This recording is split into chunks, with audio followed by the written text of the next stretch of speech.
We walk on it, we build on it, we grow our food in it. But how often do we actually think about soil? Today, we're going way beyond just dirt. We're going to uncover one of the most important secrets hidden right under our feet.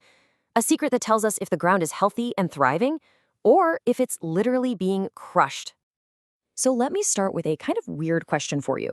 Is your soil breathing? I know, it sounds a little strange, but stick with me here. Healthy soil is a living, breathing thing. And just like any living system, it needs room to move, it needs space to breathe, to hold water, and to let all that underground life do its thing. And that idea of space brings us to the main event today, soil bulk density. So what is it? It's really simple, actually. It's just the weight of dry soil packed into a certain volume. Think of it like a report card for your soil's health, telling you exactly how squeezed and compacted it is. It's a huge deal. Now, check this out, because this is what ideal soil looks like. Only half of it is actual solid stuff, minerals and organic matter. The other half, a full 50%, should just be empty space. They call it pore space, and it's absolutely critical. It's what turns soil into a giant sponge that can hold on to all the air and water that plants and microbes need to survive. Okay, so why are we so obsessed with this one number? Well, because it tells us everything. It's the difference between having that fluffy, life-giving sponge and having a hard, dense brick that nothing can get through. The stakes are really that high. So when soil gets compacted, maybe from heavy machinery or even just a lot of foot traffic, its bulk density shoots up, and that's when things get bad. It's like putting the soil in a chokehold. Plant roots literally can't push through the dense ground. When it rains, the water can't soak in. It just runs right off. There's no air left for all the tiny organisms that make soil healthy. It basically suffocates the entire ecosystem from the ground up. So there's a Goldilocks zone we're aiming for. For most soils, that sweet spot is somewhere between 1.0 and 1.6 grams per cubic centimeter. In this range, roots have room to grow, water can get in, and the whole underground world is humming along nicely. So the big question is, how do we actually find out what our number is? Well, let's dive into the how-to. We'll start with the most common method out there, the one I like to call the classic. This is the core method. It's the old reliable, pretty much the standard way to do it. And the good news is, you don't need a super high-tech lab. The most important piece of gear is a simple metal ring with a known volume. Besides that, it's pretty basic stuff: a hammer, a knife, some bags, and a scale. The whole process makes a ton of sense when you walk through it. First, you hammer that metal core into the ground. Now you've captured a perfect, known volume of soil. You dig it out, and then, this is important, you trim the top and bottom so the soil is perfectly flush with the edges of the ring. You weigh that moist sample, then you pop it in an oven to get all the water out, and you weigh it one last time. That final dry weight divided by the volume of your ring, boom, that's your bulk density. Now, the best part about the core method is just how straightforward it is. But, and this is a big but, it's not perfect for every situation. For one, hammering that core in can actually compact the soil a tiny bit right as you're sampling it.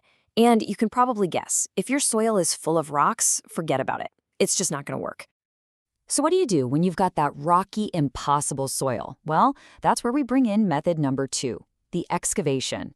I call this one the big dig because it's built for those tricky spots where the classic core method just won't cut it. The tool list here is a little different. Yeah, you've got your shovel and bags, but then you see a plastic liner and a big container of water. And you might be thinking, what's that for? Well, how we use them is actually really clever. This is where it gets really smart.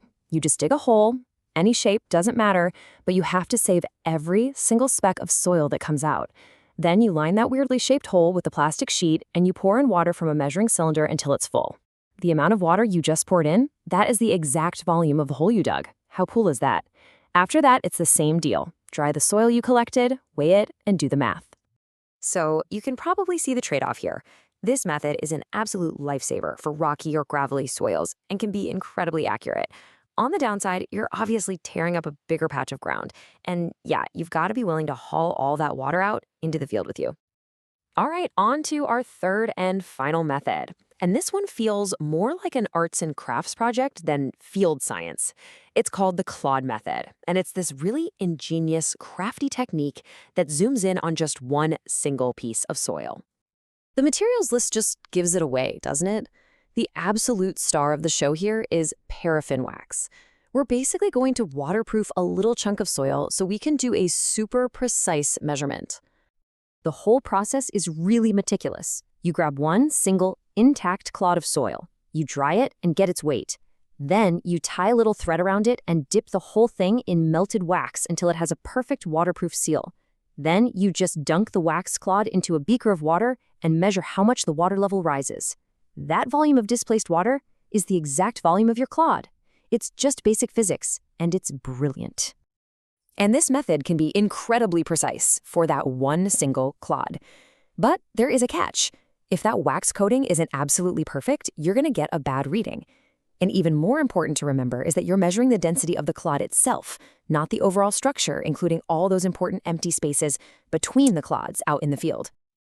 Okay, so we've got the classic core, the big dig excavation, and the crafty clod. 3 totally different ways to get to the same number. So how do you know which one to pick? Well, like with anything, it's about using the right tool for the right job. This chart really breaks it all down for us. If your soil is pretty normal, not a lot of rocks, the core method is your best friend. It's easy, it's accurate, it's the way to go. But if you're working with stony ground, you've got to go with the excavation method. It's more work, but it's going to give you the reliable answer you need. The Clod method? It's a good tool to have in your back pocket for certain situations, but just remember what it is and isn't measuring. In the end, measuring bulk density isn't really about the numbers, is it? It's about learning to listen to the land. It's a way of understanding the story of what's happening beneath the surface, a story of pressure, of life, of the potential to hold water and grow amazing things. So the next time you walk outside, take a look down and just ask yourself, what story is my soil trying to tell me?